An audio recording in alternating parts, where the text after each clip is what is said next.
মুহাম্মদ সাল্লাল্লাহু। আল্লাহ বললেন না না, উল্টাপাল্টা আবদার করো না, ওই নবুয়তি দিয়ে দেয়া হয়েছে। ঈসা বললেন ওকে, আমি পড়েছি ইনজিলের মধ্যে ওই নবীর উম্মতদের এত মর্যাদা, বনি ইসরায়েলের অনেক নবীর চাইতে নাকি উম্মতে মুহাম্মাদের মর্যাদা অনেক বেশি হবে।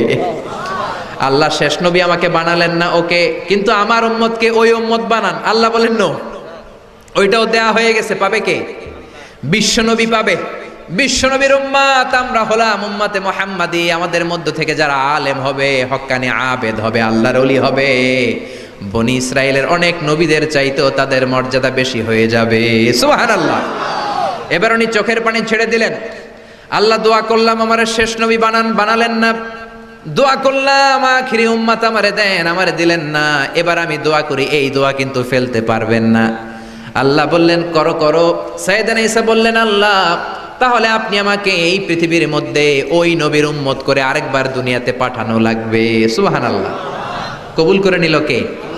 পৃথিবীতে একজন নবী এখনো মরে নাই, কি নাম?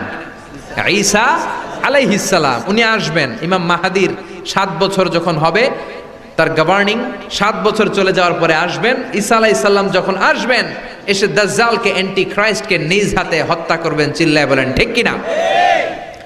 এটা ছিল ঈসা নবীর দোয়া। এবার বিশ্বনবী কোন দোয়া করেছেন জানার দরকার আছে না নাই? বিশ্বনবী বলেন লিকুল্লি নবীন দাওয়াতুন মুস্তাজাবা। প্রত্যেক নবীর জন্য একটা করে দাওয়া মুস্তাজাবা আছে।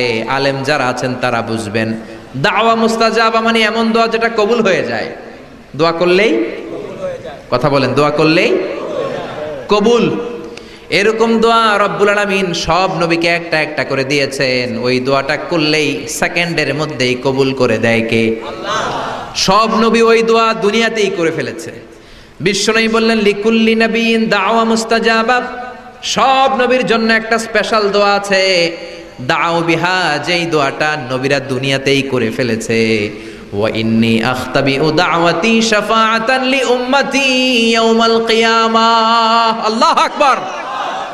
আর আমি আমার দাওয়া মুস্তাজাবা স্পেশাল দোয়াটা এখনো করি নাই। আমার দোয়াটা এখনো আমি জমিয়ে রেখেছি। কিয়ামতের কঠিন ময়দানে আমার উম্মত যখন বিপদে পড়ে যাবে, আমার উম্মতের জান্নাতে যাওয়ার ব্যাপারে ঝামেলা লেগে যাবে, আল্লাহর অনুমতি ক্রমে শাফাত করে করে আমি আমার উম্মতদেরকে জান্নাতে ঢুকিয়ে দেব। তখন আমি ওই দোয়াটা করব। বিশ্বনবী সেজদায় পড়ে থাকবেন কিয়ামতের ময়দানে। সব নবীরাও বলবে ইয়া নাফসি ইয়া নাফসি। কেউ যখন আল্লাহর কাছে যেতে পারবে না, সবাই মিলে বিশ্বনবীর কাছে যাওয়ার পরে বিশ্বনবী তখনও মাথা তুলবেন না। বিশ্বনবী কপাল ঠুকে কেঁদে কেঁদে বলবেন রব্বি হাবলি উম্মতি। ও আল্লাহ আমার উম্মতকে আপনি মাফ করে দেন। সুবহানাল্লাহ। আল্লাহ বলবেন নবী ইরফা রাসাক, মাথা উঠান, সাল তুতা, আজকে যা চাইবেন তাই দিব। ইশফা তুশাফা, যারাই শাফাত করবেন আমার অনুমতি ক্রমে কবুল করে নিব। সুবহানাল্লাহ। বিশ্বনবী চাইলে ওই দোয়াটা দুনিয়াতেই করতে পারতেন অন্য নবীদের মতো, ঠিক কিনা?